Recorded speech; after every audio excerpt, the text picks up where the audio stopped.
Monster Professor. Welcome to the Monster Professor, a show in which we discuss and explore monsters in literature, myth, film, games, folklore, culture, art, theater, the academy, and beyond. I'm your host, Josh Woods, author, editor, professor, and monster expert. And I keep having to add on to that list of what we discuss monsters in, that at some point I should just go something like, trust me, we talk about monsters here. Got a great show for today. Very cool guest. A couple of housekeeping items first. I think both of them give you plenty of reason to laugh at me. They're both, I think, embarrassing on my part, but I'm past the age, I think, of caring about that. And the truth is, I think at least, I'm some sort of out of touch weirdo who just does what he does without really knowing what it is he's doing. And I think both of these items are proof of that. So feel free to laugh at me. One is that I only just now figured out that you can see how many people listen to your show. So I'm not kidding. So for something like over 2 years and over 50 something, 60 something episodes in, I only now saw where you can see how many downloads did you get of your podcast across all platforms, Spotify, Apple Podcasts, iHeartRadio, all these things. Turns out last year, and that would be 2020, a total number of downloads of 17,589. I thought that was pretty cool. It was a lot more than I thought were listening to the show and downloading it, episodes. And so I really appreciate that. I think that means you like monsters, and that means I like you. So welcome to the show if you're new. Thanks for sticking with me if you have been sticking with me. Today's guest is Asa Mittman. He is a leading figure in the world of monster studies. And so I invite him on the show to kind of give us a tour of, well, what is this academic field of monster studies really about? And I think he does a wonderful job of showing exactly how to think about monsters in the what is now an official academic field of scholarship in universities. And he is one such scholar. He's also a professor of art and art history. He also teaches monster related courses, such as his monster movie course, which is wildly popular. He is, among other things, author of the book Maps and Monsters in Medieval England. And he's done a whole slew of other things related to monsters and medieval monsters items. And so, ever so briefly, a quick rundown of some of the highlights. Co-authored with Susan Kim a book called Inconceivable Beasts: The Wonders of the East in the Beowulf Manuscript. Also co-authored a number of articles on the subject of monstrosity and marginality in the Middle Ages with Peter Dindal. He did Research Companion to Monsters and the Monstrous with Marcus Hensel. He did a couple of volumes of, he did classic readings on monster theory, demonstrare, primary sources on monsters, demonstrare, and with Richard Godden, Monstrosity, Disability, and the Post-Human in the Medieval and Early Modern World. He's the founder and co-director of some really cool programs and organizations. Merck Stoppa, he explains that a little bit in the show. We'll get to it. Virtual Mappa. He curated for the Morgan Library and Museum Terrors, Aliens, and Wonders, Medieval Monsters. He's a founding member of Material Collective. His research has been supported by grants such as the NEH grant, the National Endowment for Humanities, CAA, ICMA, CRESS, Mellon, American Philosophical Society. He's, as an academic, he is a major leader, and in the field of academic monster studies, also a major leader. So it's really cool to get to talk with him today. In addition to showing us what monster studies in the academy is all about, He also, gives us a tour of medieval maps of monsters and shows us the darker social consequences of those kinds of ideas, not only then, but up till now. And so the other housekeeping note that I think is embarrassing, so yet another reason to laugh at me as somebody who doesn't really know what he's doing, but he does it anyway. Um, so at the beginning of our discussion, I forgot to hit record. I'm not kidding. I knew one day that was going to happen. It took over 2 years for it to happen, but it did. So I lost the first, I don't know, 60 seconds of our talk before I caught my mistake. Most of that, thank goodness, was just my talking and saying things. So let me just fill you in on what you didn't catch because I forgot to hit record. And then I'll pick right up on where I did hit record, which is Asa beginning his discussion. So first, I thanked him for coming on the show and for agreeing to talk with me. I cleared up kind of what I just cleared up with you, that he is absolutely a leader in this field, and he's done so much work on this field. And so I was curious what got him down this monstrous path, like what in his life led him and toward this fascination with studying monsters. And I threw a loaded question at him, and he immediately started laughing and could tell how loaded of a question it was when I asked him, how encouraged were you in your college studies to get into monsters? Because I don't, I'm out of touch with a lot of things, but I know at least that it was anything but encouraged up until now, I guess, up until very, very recently. It was discouraged greatly, and I know I know he went through that. So I loaded through that question at him, like, how encouraged were you in this kind of thing? He began by thanking me for the kind words and thanking me for having him on the show. And at about that point, I realized, oh my God, record. And so here we go, picking up a fantastic conversation with Asa Mittman.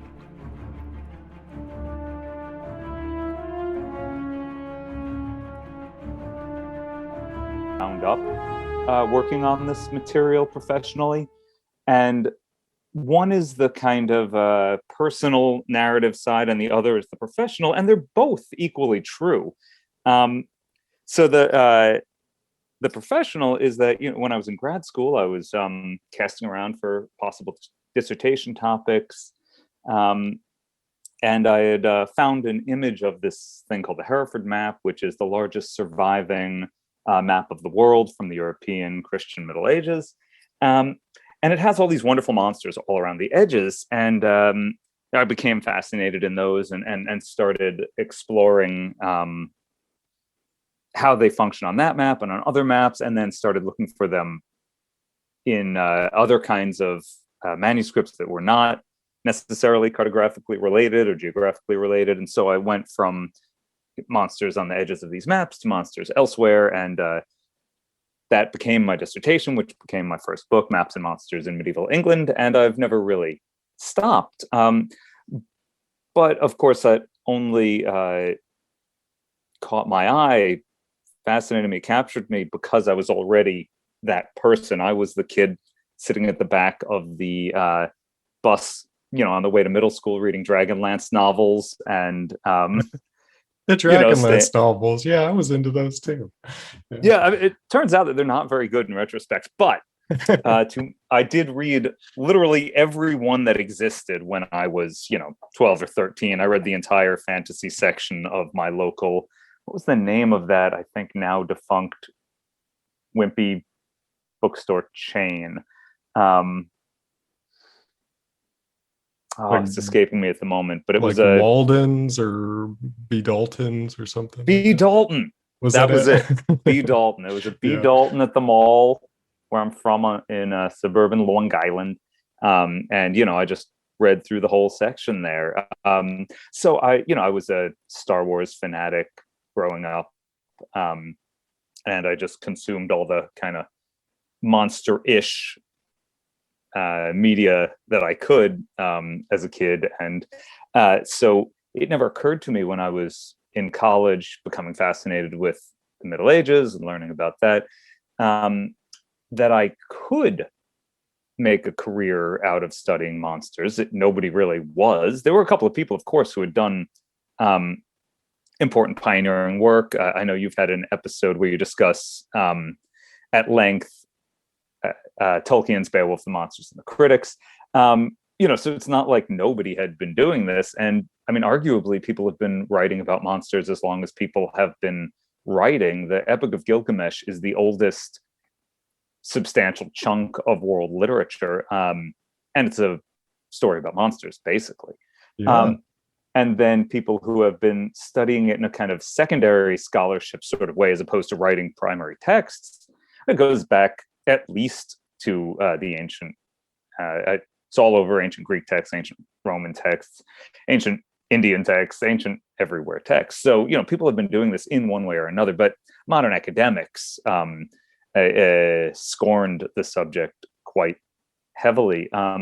And so when I was in grad school working on this, I felt like I had to sort of conceal the nature of the work. I mean, what would happen was people would say, as they do, "Oh, what's your dissertation about?" And I'd say, "Oh, I'm writing about monsters." And every time people would laugh. And I thought it was something about how I was delivering it. Like I couldn't quite get myself to say it in a serious fashion, right? So everybody would laugh and I'd be like, no, I'm not joking. That's never mind, And then I would say something like, well, actually, I'm doing a post-colonial project exploring the construction of English identity formation through the process of otherings of Eastern peoples, something like that, which was also true. That is what I was doing.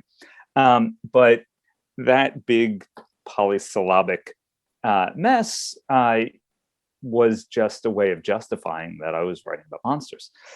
And when I was first applying for jobs, that's what all my job applications said. None of them said anything like, I work in monster studies. I study monsters. And I was on a job interview at a campus I should probably leave nameless, when one scholar, one prof in the department, pulled me into his office to basically hector at me for about an hour about the mistakes I was making in my career.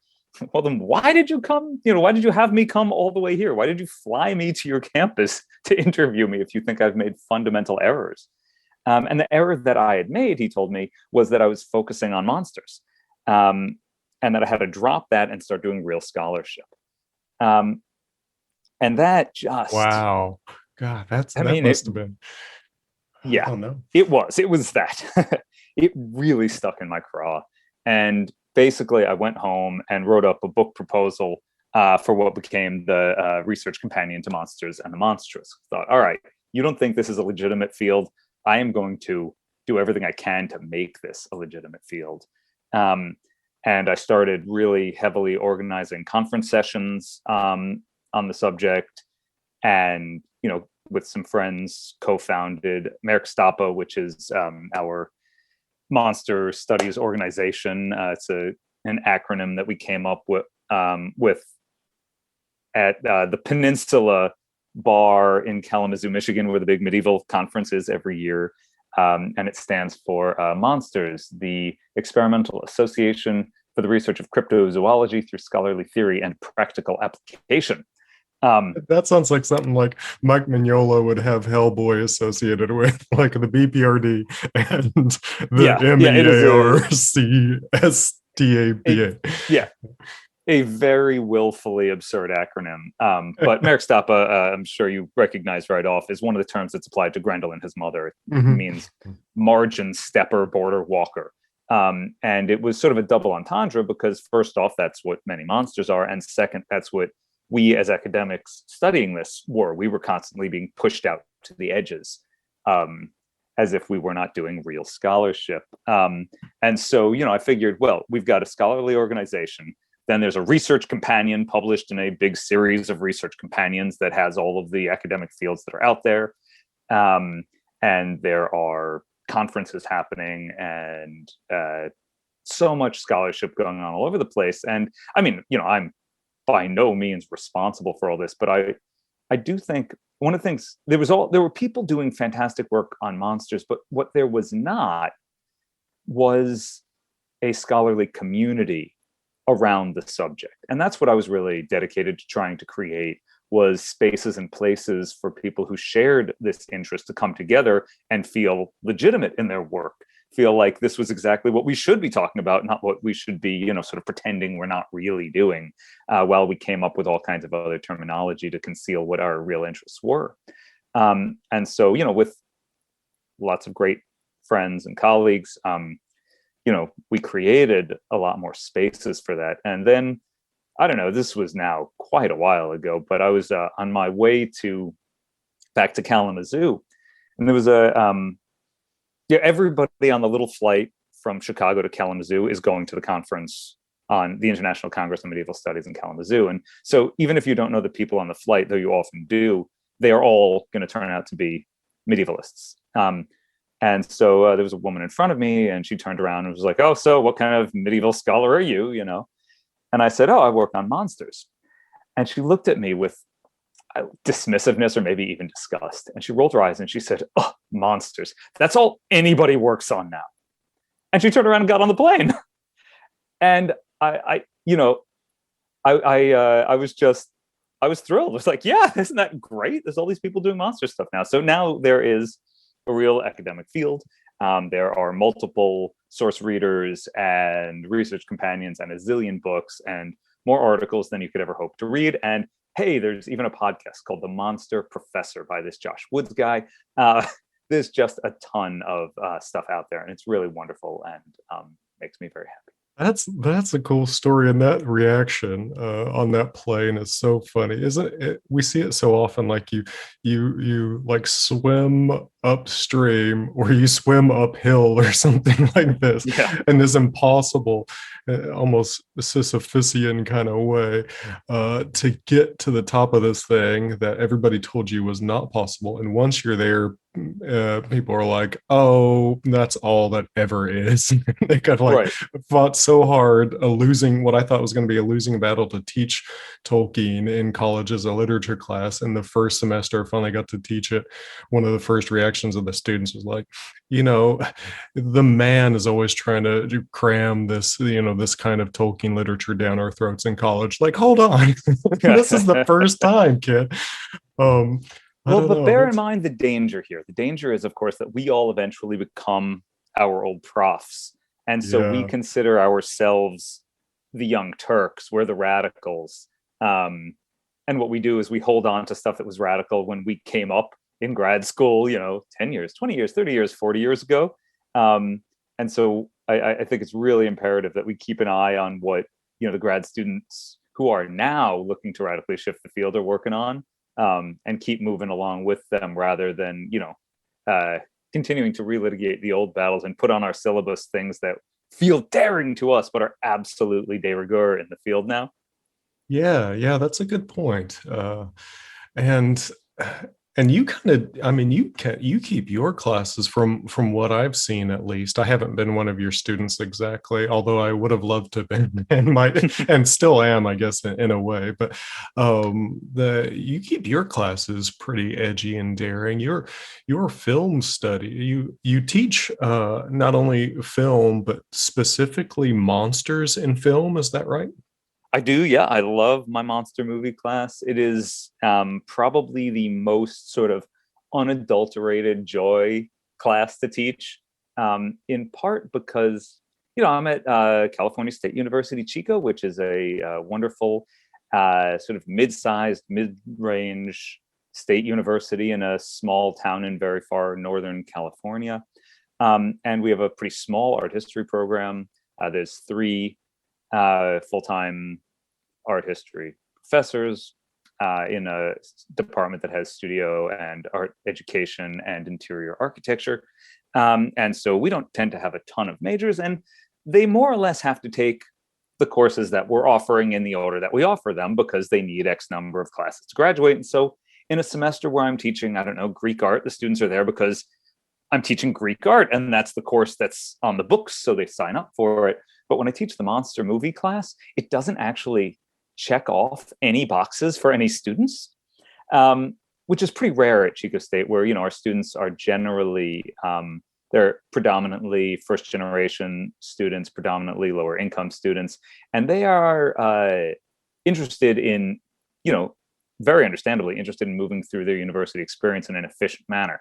And we have so many requirements imposed both by the state legislature and by the chancellor's office in Long Beach and by our local administration and structure here at Chico, that they don't have a lot of time to just take things for fun like I did. I took tons of classes just because they sounded interesting and didn't, you know, serve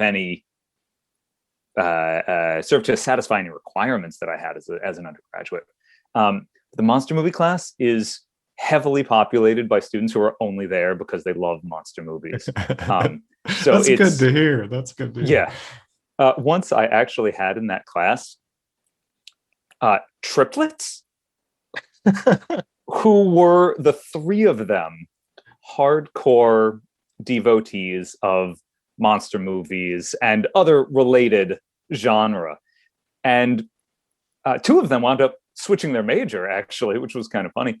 But, you know, just to be in a room full of people who are all that interested in the material, I don't have to sell it. You know, often I get all these students in my medieval art class. I love teaching medieval art, but I have to convince them early on that this stuff really is incredible and worth their time and full of fascinating intellectual heft, even though they come to it with a batch of biases against it that are just sort of the inherited nonsense that we all get. I don't have to do that with the monster movies. They're all, maybe there's some administrator looking askance at the course offering, though, as long as it fills, they're happy. But the students, they are all 100% all in, and it's just a joy. That's cool. And I mean, that's, you know, that's, I guess, you know, your focus on medieval art, you know, although the fine arts do indeed still exist in their own way. I guess film is modern art, as full of art as it can be. Oh yeah, it so, is one of the more vibrant hubs of current art. I mean, I'm not, you know, an old friend of mine used to say of medievalists that we're not, there's all this interdisciplinary, transdisciplinary, post-disciplinary. He said medievalists are pre-disciplinary because none of the disciplines existed in the material we work on. And it's a period that predates the like high art, low art nonsense.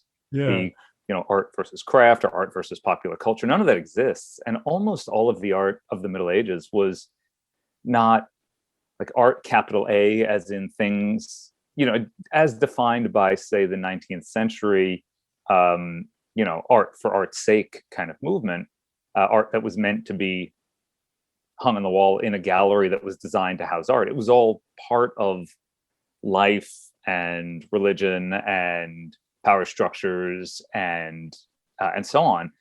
So it wasn't separate from all of those. And so film, yeah, I think film is much more integrated in the lives of most people alive today than, and unfortunately, you know, than the wonderful paintings and sculptures and drawings, photography, what have you, that might be intended for gallery display from the start. So yeah, it's, you know, I don't have any concerns about like, is this quote unquote art? That's never been an interesting question to me. It's always, the more interesting question is, you know, what can we do really exciting things with this? And with, I mean, monsters in general, the things that they reveal, the subjects that swirl around and through them are all of the most important things, the most engaging conversations that we are having as a culture today. They are awash in interesting and problematic and liberating notions about race and gender and sexuality, about embodiment and the nature of humanity, about the environment and our interaction with it. All of these things, this is what is all over monsters and monster studies, and it's what's all over monster movies. And so while that may sound like a frivolous subject to some people, you know, how could you, you know, what are you doing, you know,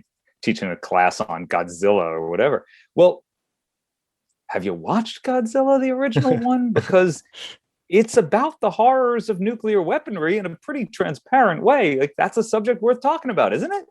Um, by the and so on and so on and so people on. who saw it, by the people who, it's not just theoretical either. I mean, by the people Yes, who no, lived through it. Glenn Washington has a great podcast that in which he has a segment where he describes he moved to Japan when he was a teenager, and he and his brother went to a showing of Godzilla, and they were like hooting and hollering and throwing their popcorn at the screen and responding to it the way we do, and they realized the theater was full of people crying. Wow, man. Yeah, it doesn't mean the same thing in Japan as it does to us. So yeah, there is serious and real heft in monster movies. There's also a lot of frivolous nonsense in monster movies, but even that frivolous nonsense, man, that reveals a lot about the culture that makes and consumes it. Wow, man, that's about as powerful an image as you can. I mean, you gave a beautiful and elegant defense or apologia of monster studies and why it's a worthwhile thing right there. But to end with that image, I think that's moving. That's powerful. To justify exactly how important these things are at many levels, and now we get the privilege to bring them up to kind of an academic study level, or bring them down to the level. I don't really know which direction we're going. Maybe we should just jump into some more examples of monsters. I mean, I get the rare privilege here of talking with somebody who's an expert in medieval monsters and medieval art, and even in film. I'm wondering if not only if we could perhaps jump into some monsters from the medieval era, or monsters that you consider to be quite medieval in nature, but I'm also kind of curious, maybe you can bounce this around in the back of your mind, whether there are monsters in film, whether there's a monster in film that strikes you as the most medieval. Like if you want to get a sense of what a monster was to the medieval mind, this is the monster in film. So I'm kind of curious, what kind of monsters in the medieval era fascinate you, or are there some in film we could latch on to? Sure. It's important to bear in mind, I think, that the term monster was not particularly popular in the Middle Ages. There are, linguistic predecessors of the modern English word. There's a very frequently cited passage from St. Augustine of Hippo, who's talking about monsters and portents and prodigies. And he does this nifty little punning thing, which works better in Latin, of course, but he says that, monsters demonstrate so monstrari and demonstrari are two Latin words that mean to show or display. And so monstra in theory comes from that. It's one of the proposed etymologies anyway. But so monsters demonstrate and show things, portend things, and so on. And so, there are major figures in the sort of medieval canon who use terms that are rough equivalents of our monster, but the much more common framework for talking about them and assembling them is wonder or marvel. So marvel comes out of the Old French, out of the Latin, and wonder comes out of Old English, wundor. And so what I love about those terms, what is a monster? It's this, I've been studying it for a long time, and it's indefinable. There really is no clear way to figure out what a monster is. I can offer my own theory. I have done so. I'm happy to do so, but feel free to dispute it, because it's a very slippery term. But what makes something a wonder is that it evokes in us wonder. What makes something a marvel is that we marvel at it. And so what both of those terms do that's a little different than monster is they don't describe an ontology, a basic state of being of the thing that is a monster or a wonder or a marvel. They describe our relationship to it. So if we marvel at something, it is marvelous and therefore a marvel. If we wonder at something, it is itself wondrous and a wonder. So I like to think about monster as an interaction, as almost a verb. Can we monster at something? It's a relationship. There's good work in post-humanism that gets at this as well. That the post-human is this Patricia McCormack writes about post-humanism as an encounter. So it requires a human to interact with something that is now post-human. So it's not a being, but an interaction. And the monster is likewise. The monster is an interaction. Nothing is inherently monstrous. Things are only monstrous by external categorization, which is generally speaking some kind of rejection.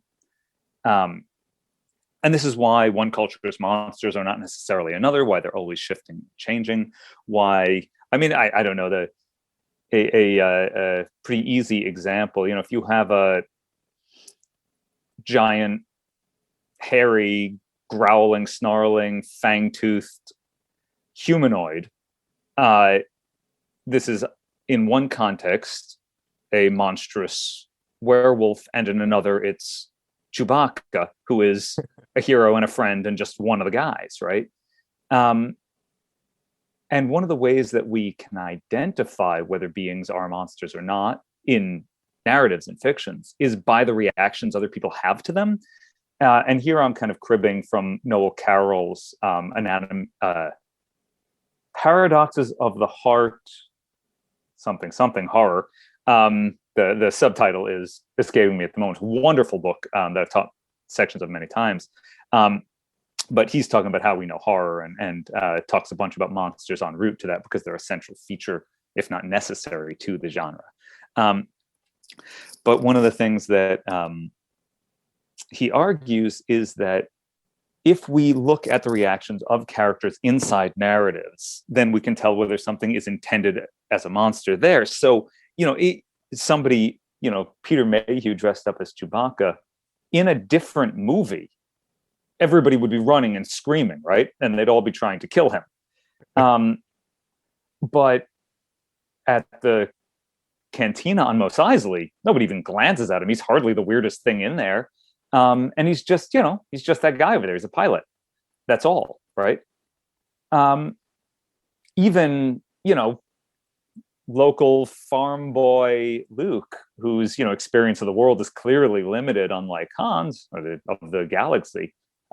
Even he makes no response to Chewie whatsoever. He's just, all right, sit down. You're charging us too much for this, smuggling run. And so, in order to know what is a monster, one of the things we need to do is we have to see how people respond to them. How are they positioned? How are they framed? How are they presented to us? And so, since the Middle Ages, back to your original question, is very unlikely to say this being, a monster, we what we do is we see how they're presented and where and why. And so there are a lot of different categories of monsters in the Middle Ages, and they function in a lot of different ways, which we should hope for, right? That they would be polysemous, that they would mean a lot of different things. And even the same monster in different contexts could again mean a ton of different things that can be deployed in all sorts of ways. And there's no, there are these guides of like the Dictionary of Monsters, and it'll say X symbolizes Y, and they're always at least reductive, if not just wrong. So, the dragon symbolizes Satan. Okay, sure, except that there's plenty of medieval texts wherein the dragon symbolizes Christ. So, both and is often the answer. And sometimes also the dragon is simply a terrestrial phenomenon, an actual, creature that isn't really a symbol of something else in these texts. It just is what it is. So the ones that interest me most are the ones that are more humanoid. There's tons of great sort of bestial monsters, dragons and unicorns and sea monsters and all the rest. But since what I'm really interested in is humanity, the ones that are closer to us provide, I think, a greater degree of friction and tension as we try and use them as points of contrast against which the human is defined. And so I tend to really gravitate toward focusing on those. And there's a very long-standing kind of stock set of these creatures, which is often called the monstrous races or the Plinian races, because Pliny the Elder, the Roman, natural historian and polymath, author, thinker, scientist, philosopher guy. He's an all around smart guy. Yeah, the very impressive Pliny the Elder.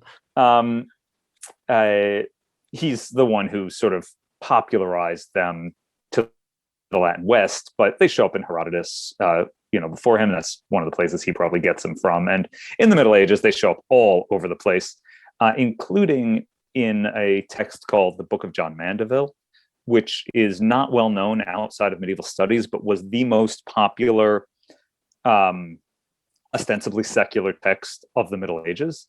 There are over 300 manuscripts of it. For a point of comparison, there is one of Beowulf. So, there's literally thousands of books, as well as probably hundreds of thousands of articles that have been written about Beowulf. People have heard of it. There are movies. John Mandeville was vastly more popular in the Middle Ages, much more culturally influential. There are, I forget off the top of my head, 8 or 10 vernacular translations of it.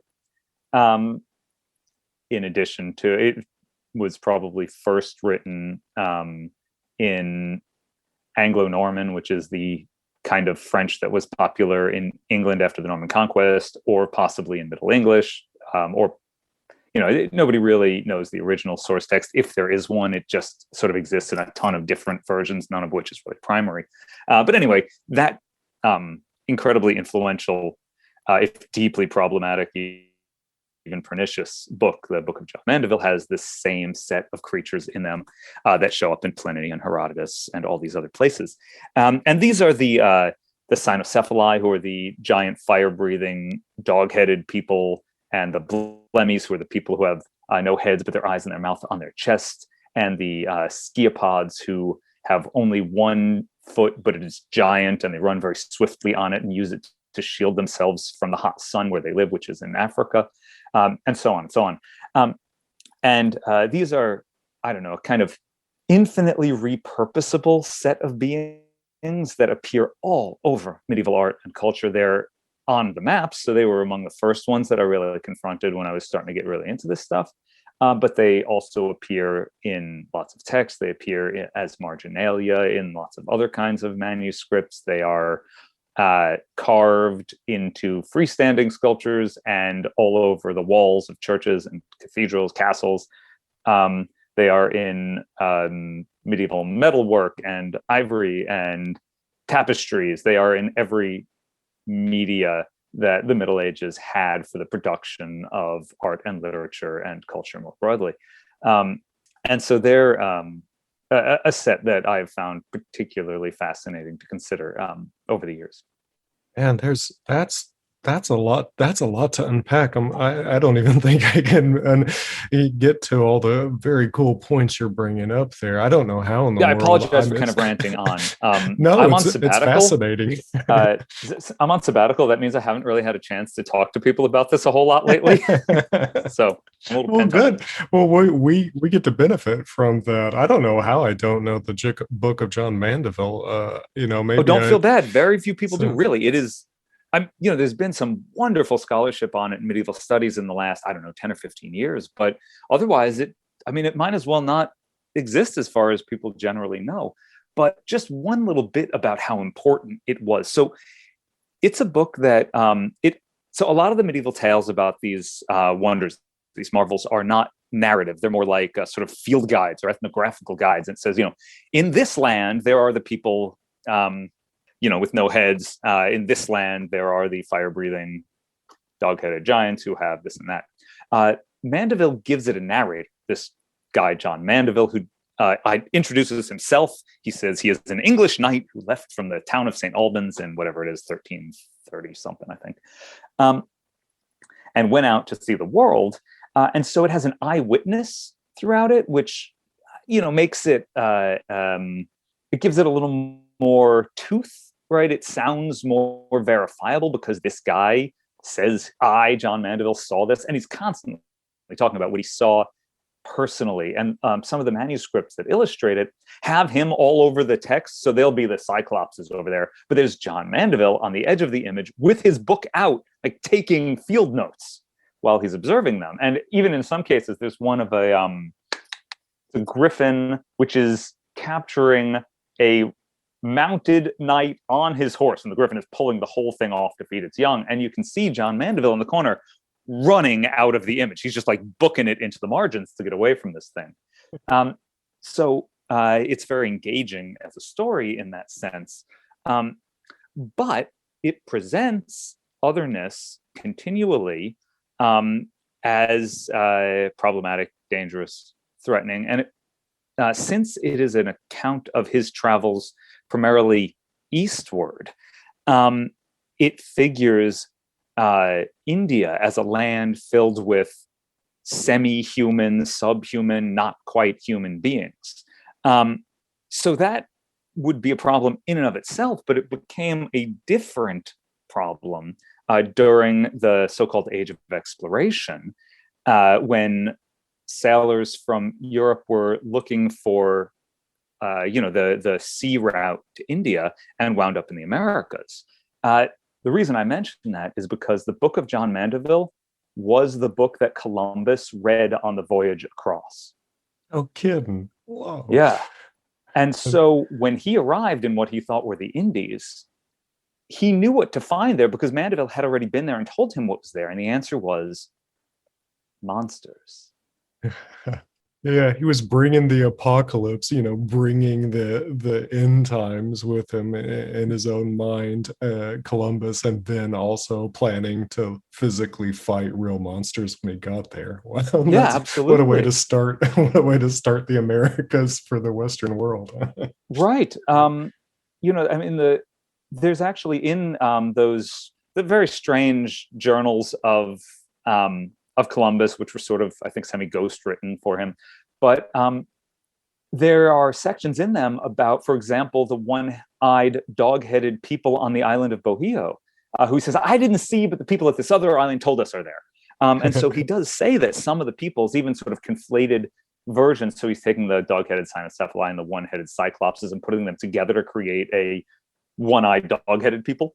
Which is one of the things that happens very frequently with these beings. They're constantly being sort of conflated together into mega monsters. But the thing is, what's the correct response to a monster? I mean, if you are steeped in medieval literature, what do the knights always do when they meet a monster? Yeah, I mean, you got it. From the beginning, from Gilgamesh on, even to our modern day movies, you got to kill it, and then you're the right one for winning, right? Yeah. So when you define something as a monster, the correct behavior to do is to kill it. Well, so Columbus arrives in the Americas having predetermined, thanks to not merely the Book of John Mandeville, but the entire sort of cultural superstructure that Mandeville is a small component of. He was conditioned to expect monsters in what he thought were the Indies. And having found human beings, he then saw them as the monsters he expected and began a genocide. So there's really vital, enormous, world-shifting power in these things. They are fun to a point, but then there's always something far more than mere fun in what's going on with monsters. They're never just monsters. They may be monsters, but they're always something powerful outside of that. Yeah, man, that's and talk about, like, I mean, I don't know how much more iconic of a signpost you can put in monsters than what Columbus was looking for. I guess, was it Neil deGrasse Tyson? So that was the moment, that was one of the most significant moments in human evolution, because we were not too many thousands of years apart from splitting off as different species yet again until Columbus. And yet what was in the back of his mind was a monster hunt. Like, that's fascinating. And it seems, now I might be making a medievalist faux pas here. I'm not a medievalist, so feel free to chastise me as needed if I call Dante kind of toward the end of a medieval kind of era. But as I was thinking through monsters and literature, it seemed to me that something like, at least in the European world and Christendom, it started moving. This other layer of what a monster went beyond just this thing to kill for safety and glory, but maybe this thing that was sin, or that was an embodiment of sin, or maybe came out of human sin. At least I was seeing that in Dante, and maybe even like the succubus or the incubus, which feel to me kind of medieval. But so I don't know if the medieval era kind of added, your personal sin or your personal implication to that, or not. I guess I'm throwing that out there to see if you swat it down, or if it holds. So, well, I would say yes and no. Dante, I'm happy to claim him into the Middle Ages. He was born in the 13th century.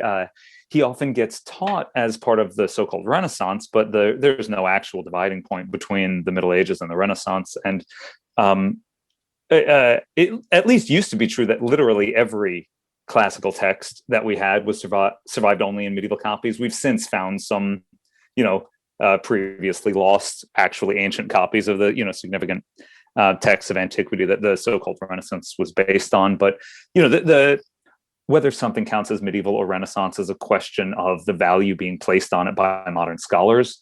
And traditionally that's meant if they think it's good and forward-looking, so-called, and, engaged in the notion of humanism, then it gets classed as Renaissance. And if it's seen as, backward looking and foolish, then benighted, then it's a product of the Middle Ages. Sure, Dante can be medieval, no question, but other people would rather he be in the Renaissance. That's fine. As far as monsters as embodiments of sin or growing out of sin, yeah, absolutely, there's tons of that to be found in the Middle Ages. Going straight from biblical texts forward, so if we think about biblical accounts of sort of the origins and spread of people. And here we get into one of the really problematic and pernicious elements of medieval monsterization. First off, the kin of Cain, right? So Adam and Eve have Cain and Abel. Cain kills Abel. He is the first sibling and the first fratricide and the first murder in general, right?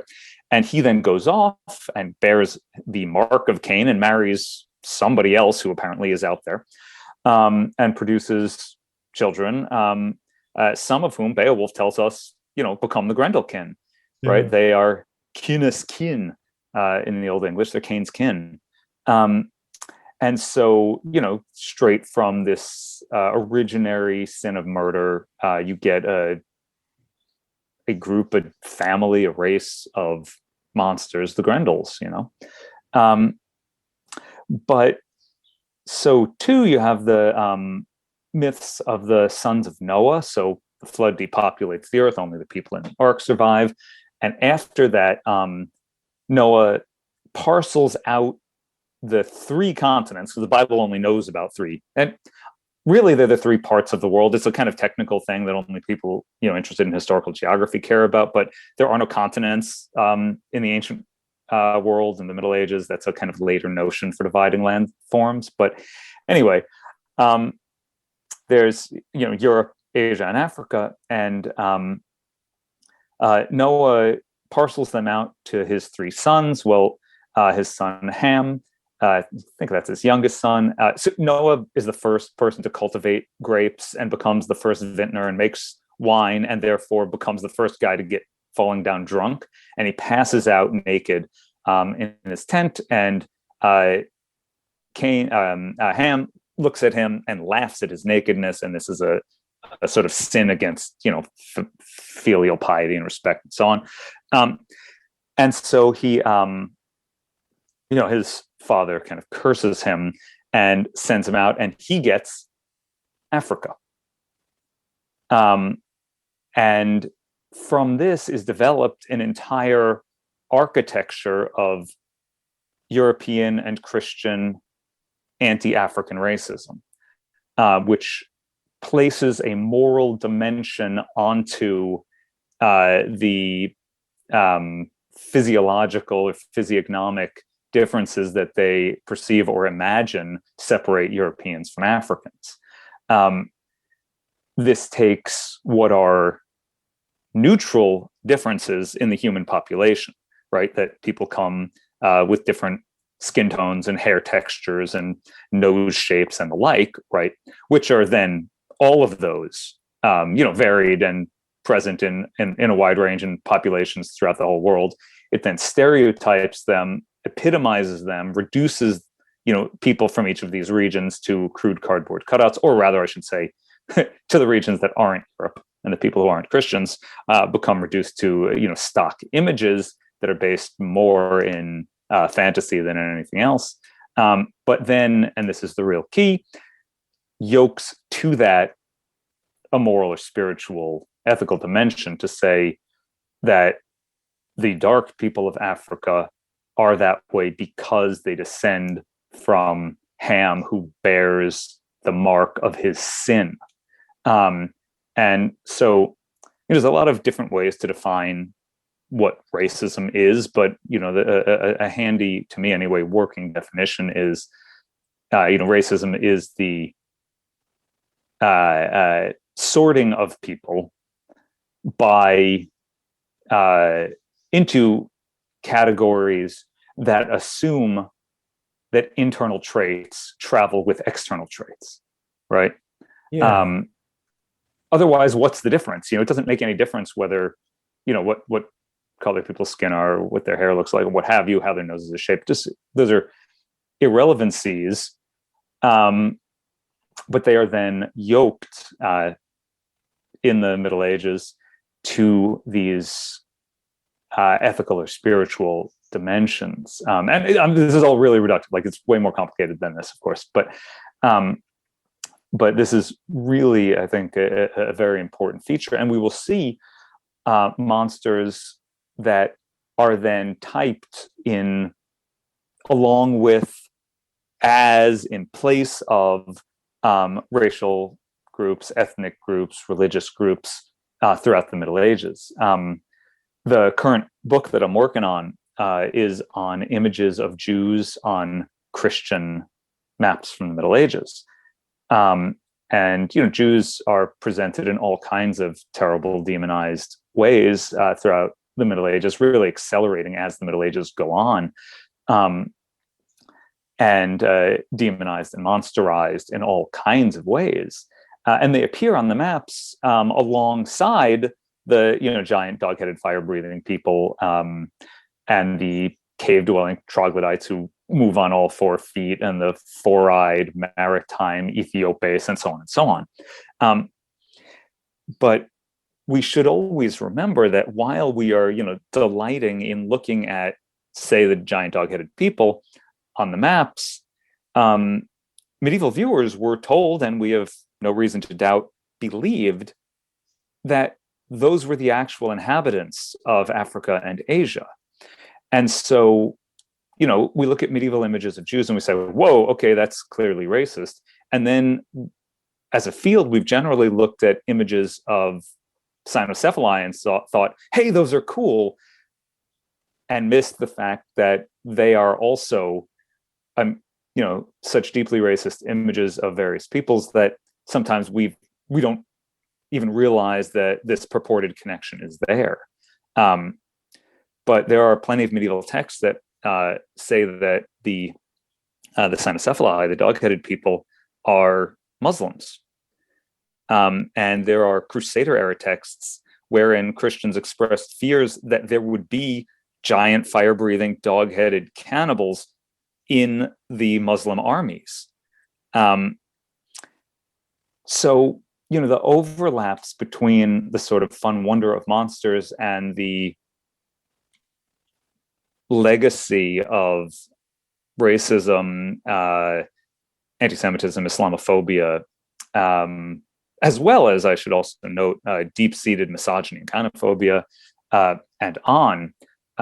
These connections are powerful and real and ever present. And while sometimes it's fun to just, look at a cool monster, I think it's really important to keep the ethical dimension of the work really present in what we do. It's at least it's sort of what animates what I do. It's why I think it's worthwhile as opposed to just fun to pursue this scholarship.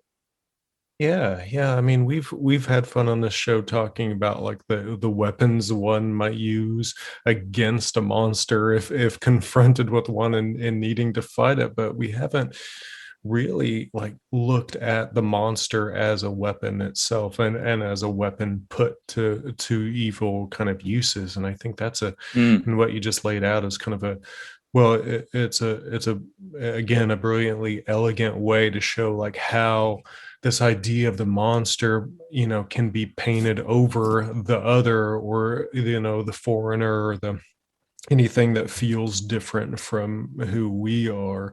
I guess Ellen Pagel's An Origin of Satan was kind of like gave a nice synthesis of how old this it's either us or inhuman kind of thing is that goes back in language as far as we can find it. And that's and those kinds of images like monsterizing Jewish people or those kinds of, I mean, we saw that all the way up through 20th century, when we got this actual propaganda posters, not only from Germany showing kind of horned, sharp-toothed Jewish men, but even in the Americas seeing Japanese people as kind of these demonic images. And then after that, I don't know, it seems like in America, I don't know, at least starting in the 1950s on up through Munsters and Adamses on up through Stephen King's is kind of Norman Rockwell horror is this kind of like, well, now the monsters are hiding among us, and I guess I don't know what 2020 and 2021 is in America other than we have monsters as neighbors, or the town down the road is full of monsters, or monsters are in our city, and we gotta pick sides and kill the other side, which are just pure monsters, whichever side you're on. Yeah, it just seems like a monster as weapon. I don't know. And you say, you said through the 20th century, but the people who attacked the Capitol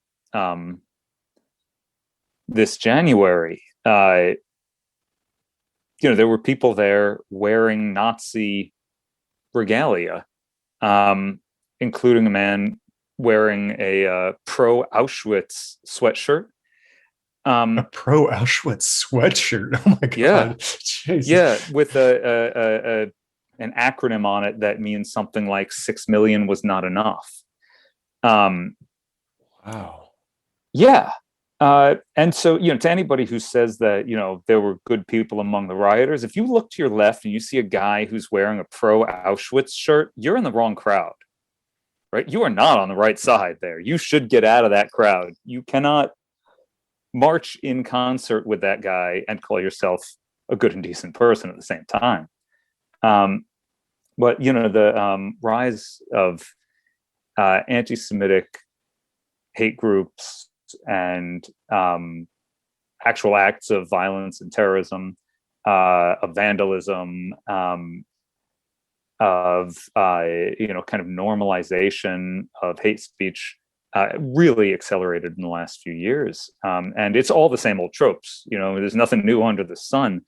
My rather cynical view of history is that good ideas are ephemeral. They poof out more or less as soon as they've come into being. But bad ideas are indelible. Every bad idea anybody's ever had is permanently inscribed in humanity. And anti-Semitism is one of those really bad ideas. Has a very long history. But while the tropes shift over time, they have to in order to accommodate, cultural and philosophical and religious and scientific changes.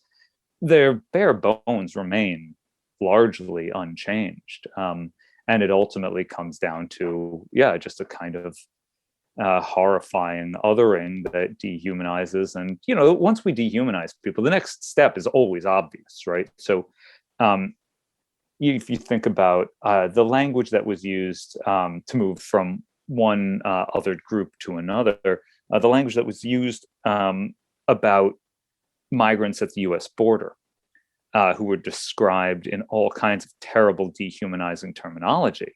Well, once you do that, then if you've decided that groups of human beings are not human, are subhuman, then caging them is perhaps inevitable consequence of that. Which is why the rhetoric matters enormously, right? So even people who we think are profoundly reprehensible, we've got to remember they nonetheless are people. And just to be clear, to me, the migrants are not remotely reprehensible, but those who might attack them are, but they remain reprehensible people, not subhuman or inhuman monsters who could be treated in any way that someone wishes. So, we have to be deeply vigilant, constantly vigilant about dehumanizing language, because it is the gateway toward violence, which follows in its wake constantly. Yeah, and it seems like and some of our best monster stories, I guess, keep reminding us of that that classic horror reverse, like is, you think you're the good side and you're fighting the monster who is the bad side, and some of the best stories reveal that, oh, it was the other way around all along. It is I who was the monster all along. And so I think yet another way I think monster stories can help with that. Well, maybe you've been extremely generous with your time. I think at this point I've kept you not only past a 40, but I think on into an hour. so maybe I can regress you back a little bit down to the childhood self, because I like to find out from guests as often as I can, perhaps what your favorite monster of all time is, or maybe even which monster scared you most as a child. Because I think you're right that these the monster studies has a legitimate claim to revealing some of the most important and some of the most important features of our world, even to this day, as you're pointing out, that upon which so much relies. And yet something about it, even if it weren't important, I think it would still be important to us because we started out like that. I think so. The favorite monster might be perhaps, I don't know, the most sophomoric yet the most difficult question to answer. But feel free to jump on anyone. I'm curious, what's your favorite, or which monster scared you most as a child? Yeah, it is a very difficult question. And I would say, just about the sort of larger picture, that, whether they're important or not, I always thought it was a strange thing that anybody ever questioned, studying monsters. First off, they're so self-evidently wonderful and fascinating and important, whatever important might mean. But it is my longstanding contention that any facet of the world, if you learn enough about it, you will then be able to reveal that it is the single center point around which the entirety of human life, culture, whatever turns. It doesn't matter what your area of subject is. It matters what you do with it. there are no subjects that are inherently worth studying or inherently not worth studying. There's only, what was it? Oscar Wilde said that art is never moral or immoral, is only good or bad. There's good and bad scholarship on anything, but there's no subjects that are inherently worth talking about and inherently not. You can take a subject that seems important and do terrible work with it, or a subject that other people had not realized was important and reveal it anew before them. But anyway, favorite monsters or scariest monsters? Favorite monsters or scariest. I'm not very good with favorites. I don't have a favorite food or a favorite band or a favorite movie. As a kid, I was, as I say, a real Star Wars nut, and I loved just everything that was in it. Everything, all of the creatures I loved. But I do think, in terms of modern ones, the xenomorph from Alien is near. I mean, perfect is a meaningless phrase, right? But damn, that thing is close.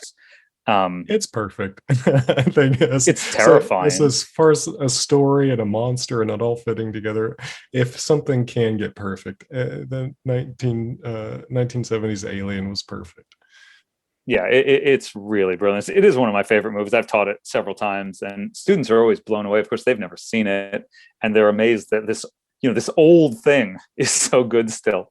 It really, aside from the mother, the computer in it with the green on black text only interface, aside from that, and maybe the hairstyles, but even they're not that bad considering that it came out in the late 70s. Man, that movie does not really feel dated. It's extraordinary. I did love those. As a kid, I don't remember being much scared of monsters. I don't think it was fear that drew me to them. I think it was more joy. I remember how creepy the orcs and goblins are in Tolkien, and how, I don't know, arch and cold Smaug is, for example. But I don't remember being scared of any of them, being kept up, having nightmares about them or anything like that. I remember loving them. They were, the elves are so boring. They're so talky, but the goblins are great. Yeah. I don't think I could tell you which one scared me most. Just that I was riveted by them sort of writ large. Yeah, well, I think that's a wonderful answer. Even though you changed the question, I think that's a better one in this case. So, yeah, that's cool. Xenomorphs and goblins and Smaug. Very cool. Well, I tell you what, this has been quite a blast, and you've been so generous with your time. And oh, it's been great. Perhaps we can take a little bit of time for listeners to find out more about you, like those who want to read up on the works you've already produced or keep track of what you're up to. Where can they find more about you and your works? Where should we point them, online or otherwise? Sure. Yeah. I mean, I'm easily Googleable because I believe, the only Asa Mittman out there.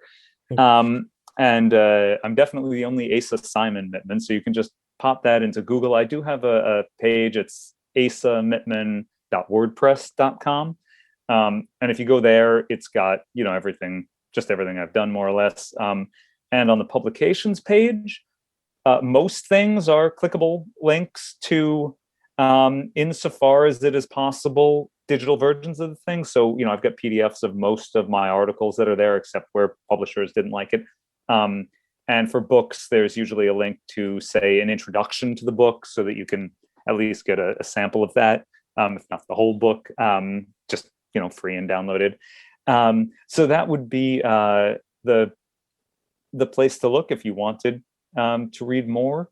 I mean, I would think, some of the stuff is, really for medievalists, but a lot of it, my intent is that it would be accessible and interesting to larger groups, and particularly the introductions to the research companion to Monsters and the Monstrous, which is on the impact of monsters. What, in thinking about, again, that question of sort of ontology, like what is a monster? And my argument there is that it's all about what a monster does, not what a monster is, how a monster makes us feel rather than some inherent property inside it. And so that I think might be a good place for people to start. But also, I recently co-edited with Marcus Hensel, who's a great monster scholar who did his dissertation on Grendel, just Grendel. And he and I co-edited a 2-volume thing called De Monstrari. So it's classical readings on monster theory and then primary sources on monsters. And the introduction to that also is just it's short, but it kind of works on the contemporary relevance. We were actually writing it. We were editing it. It was done. The introduction was basically done when Charlottesville happened. And I went back in and basically rewrote the whole thing in light of that horrifying contemporary moment that set the whole thing in a context anew for me. And so that might be another interesting place for people to start who are thinking about reading more. And both of those are linked to on the publications page at my website. Fantastic. And the link to that will be in the description of this podcast. So anyone listening on whichever platform, you can just look down there and click it and get right to it. And fantastic. I'll tell you what, you've offered a lot of insight and depth into this exploration and discussion of monsters today, and I really appreciate it. And so it's been a real pleasure talking with you, Asa. So thank you so much again for joining me here on the Monster Professor. Well, thank you. You've been exceedingly kind, and it's been a pleasure.